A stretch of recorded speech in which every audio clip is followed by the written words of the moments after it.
All right, it is John Dodson. He's a busy man. He's balancing family life, training life, having a good time. We got a little sneak peek behind the scenes. But John, talk to me. Life outside the UFC, man. I never thought we'd see it. So are you used to it yet, or is it still a little weird? I mean, what's the feel like for you right now?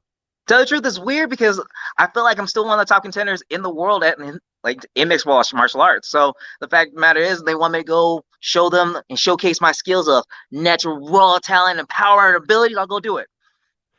Well, yeah, it's interesting, right? Because you look at the names you're competing against, right? I mean, you're still competing against top level UFC veterans, so it's the Yeah. same names you could be facing in the UFC. So I guess what is the strategy right now? I mean, you're working with your management. Is it like let's beat these big names and get back, or is it like, hey, let's just go explore life outside and see what the world holds for us?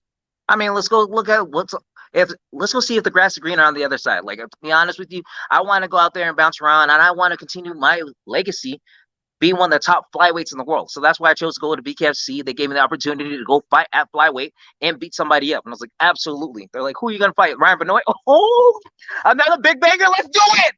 Oh, we want to throw hands. I'm going to throw these suckers at him, and I'm going to hit him as million times as possible. And we already know I throw nothing but bombs. It's atom bombs coming after everybody. Like little boy and fat boy, come on, let's go. Or little man and fat boy, whatever, how you want to go about it. These are just H-bombs coming through.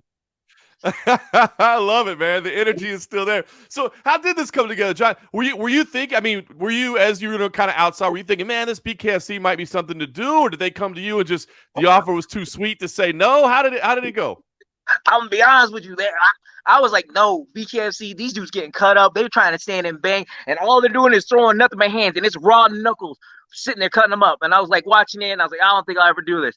And then my brother calls me like on the when Luis Palomino was fighting. He's like, hey, you don't think about doing this? I was like, what are you talking about? He's like, I want to do big KFC. Like, I'm gonna go to the tryouts. I'm gonna make sure I can go ahead and get my name out there. But I need you to come with me. I was like, mother, I'm gonna kick your. And he's like, hey, no, seriously.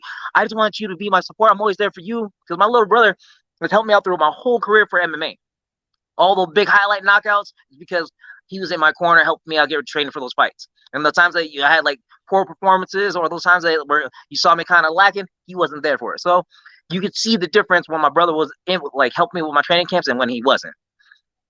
So with That's him, he amazing. wanted to come do this BKFC stuff, and I was like, all right, cool. He went to the tryouts, and then he tried to fight on a couple of cards. It failed, and then the opportunity for both of us to fight on the same card together. He's like, hey, they're coming to Albuquerque. I want to be on it, but I only want to be on there if you're on there. I was like, okay. I was like, all right, so I guess we could test the waters of BKFC and see how it goes. I love it, man. I mean, that's got to feel. I'm an only child, so I don't know. I don't have a brother, but I mean, that's got to be pretty amazing to have like your brother fighting on the same card as you, right? That's got to be a special experience. Not for me, it's amazing because, like, man, like, I've always cornered my brother, and he's done the same. He's always been in my corner as well. Either if he's either actually in the corner or he's in the sidelines, sitting there cheering me on and telling me what I need to do. I'm like, it's just gonna be different for the both of us to be on the same card together and just spill blood the whole night.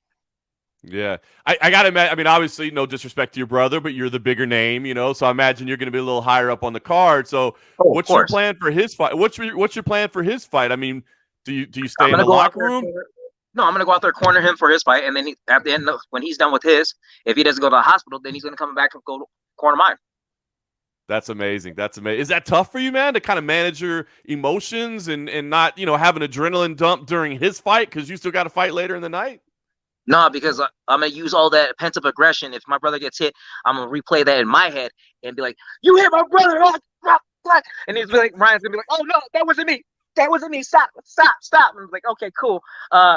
You took his beating too. You got I double love it. punishment."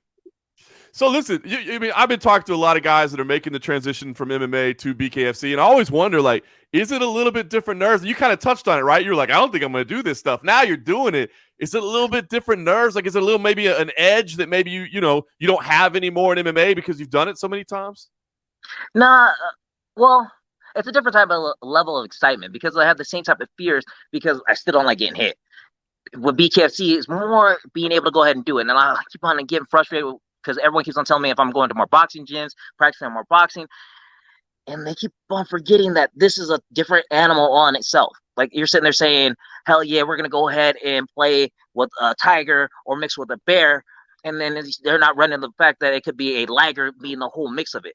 Like the combination of everything the possible, like two dangerous animals. Like these are going to be the things that everybody want to have. And I want to sit there and be able to jump in the mix of it, be able to create my own style in bare knuckle. Like it's not going to be that run of mill of being people constantly being boxer or a mixed martial arts style. I want to be able to go ahead and tussle in that areas where people fail to go ahead and highlight. And that area is going to be just pure punishment and brutality in the clinch. I like it. I like it. A little hint there. So I mean, you're not looking at this really as like a one-off or an experimental thing. You think, there's a path for you here in BKFC. I think there's a path for me anywhere. I just want to be able to go ahead and hit this outlet, being able to hit this one and then journey to another one. BKFC is not the only place that wants me to go ahead and highlight their flyweight division. So I'm going to go ahead and look at BKFC as me being showcasing the ability of being able to be a flyweight again. And then after I destroy Ryan Benoit, I'm going to sit there and showcase why I'm still one of the most dangerous fighters in the world. I still look like I'm in my 20s, even though I'm sitting there fighting like I'm a monster. I'm an ageless wonder. So I keep on going out there doing things that nobody else has dreamt of. Even when I sat there fought Francisco Rivera, they were like, oh, man, he looked like a 45er. And I was like, yeah, and I pretty much am. He is a 45er, and I'm a 25er. But I still wobbled and dropped that dude. Like, I dropped everybody that I took my hands on. And everybody still to this day knows that I beat up Peter Yan and dropped him in the second round. And they're like, oh, well, you're the only person that did it. And everyone's like, oh, yeah, he destroyed. He got to you, got scared because you dropped him, and then he had to turn into a wrestler. I was like, yeah, that's pretty much the story of my life. It's funny, man. The more you lay it out there, like this, at first I was like, man, Dodson's going to BKFC. That's crazy. But now the more you lay it out there, I'm like, this might just be a natural fit. This might be, the place where you shine even more than you already have. Yeah, because now I don't have to worry about no takedowns, no jiu-jitsu, nobody's throwing kicks, and they just want to throw hands. And the best part about it is I'm the dirtiest fighter that they've seen with their hands. Because of the fact that I'm so clean going in and out, I can hit people from multiple angles, and they still don't know where I'm at. Now, just the fact that matter is that they're going to be putting boxers in front of me who have their boxing styles and traditions. That's cool. I boxed for my entire life. And then mixing it with mixed martial arts, I have different angles and different perspectives that I can go ahead and mix in those side clinches and be able to punish them in different areas that they will never see coming. I love it, man. Well, I'm excited for it. It's August 27th. It's Albuquerque, which how cool is that? You get to do it in New Mexico. So moving forward, John, is it MMA and BKFC? We'll go back and forth, like you said, other or bare knuckle of other organizations. I mean, we looking to mix it all moving forward? I'm willing to go ahead and jump into whatever organization that wants me to pop off. So I'm going to go and do this BKFC for the bare knuckle back into MMA. If Glory wants to pick me up in some kickboxing, they want me to do some Muay Thai, I'm looking to do it all. Like I'm right here trying to go ahead and blow up as much as I can. I'm not going to go out there and tell people that I was one of those guys that was, always at the top. I want to be the one to sit there saying, yeah, I sat there being a monster and being a legacy, and I want to have a title in an organization. So as many organizations that want to feed me fighters and feed me belts, I'm going to keep on devouring them, keep on taking them as much as I can. Much respect to you, man. I like that ambition. Well, that's good to know that we got big dates on the horizon. I guess what's the goal here, John? I mean, I guess goal number one is don't break the hands, right? I mean, that's one thing you got to be careful with. Don't break the hands, but it sounds like you want to do something vicious. Hold on. No. If I don't break my hands, that means I didn't do something right. I want to shatter every bone in this dude's face.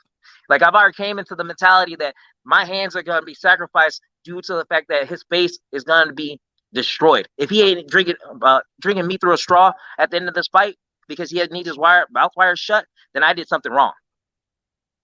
Wow. John Dodson bringing the heat, my man. I love it. The fire is still there. Mm-hmm. Hey, I'm just trying to be honest with you. Like I'm just coming out there looking to punish. And I need to show everybody that I can go ahead and keep on doing it. I need to stop being afraid of what I need to be coming before then. And everybody who's sitting there saying that, hey, John doesn't have that power. He doesn't have that speed. He doesn't have that edge anymore. Nah, I'll show you. I'll show you the monster that's been hidden, lying dormant, and sleeping. And that woke me up and kicked me out of the UFC. And now I'm coming out there just bombing on everybody. I'll keep on hitting everybody, and everybody keeps on sitting there saying, against what I fought Francisco Rivera, that, oh, that's the old Dodson that just came back. Nope, that Dodson was just sleeping and hibernating. Now he's awoken, and now he's pissed. Oh, I love it, man. I was already fired up, but now I can't wait. August 27th, Albuquerque. John Dodson, go get back to your family. I know you got some kids to take care of, man. I appreciate the time, my man. No, they're eating right now. They're all sitting there chilling. They have the like chicken nuggets I've cut up. And they're like, "Oh yeah, Dad, thank you." I was like, "Yeah, I cut up the big old panko chicken." Ugh. I saw it. I was all mad. I was mad when I was making it for them. I was like, "Should I sit there and fry these?" And they're like, "I was like, well, I got grilled chicken. I can grill the chicken on the grill outside and have them eat that one." Because they didn't want to eat no grilled chicken. Kids were paying butts. They're like, "Yeah, no, we don't want grilled chicken." I was like, "Why not?" They want chicken nuggets. I was like, Kids don't like grilled chicken. They want chicken nuggets, man. You know that. I realized that, but geez, it just takes time to make those. Well, get back in the kitchen, handle your business. Thanks, appreciate you, John. Look forward to you next month, man. Oh, absolutely, man. I can't wait to talk to you after I destroy this fighter. And then we can talk about my next one. Deal. We'll talk then, my man.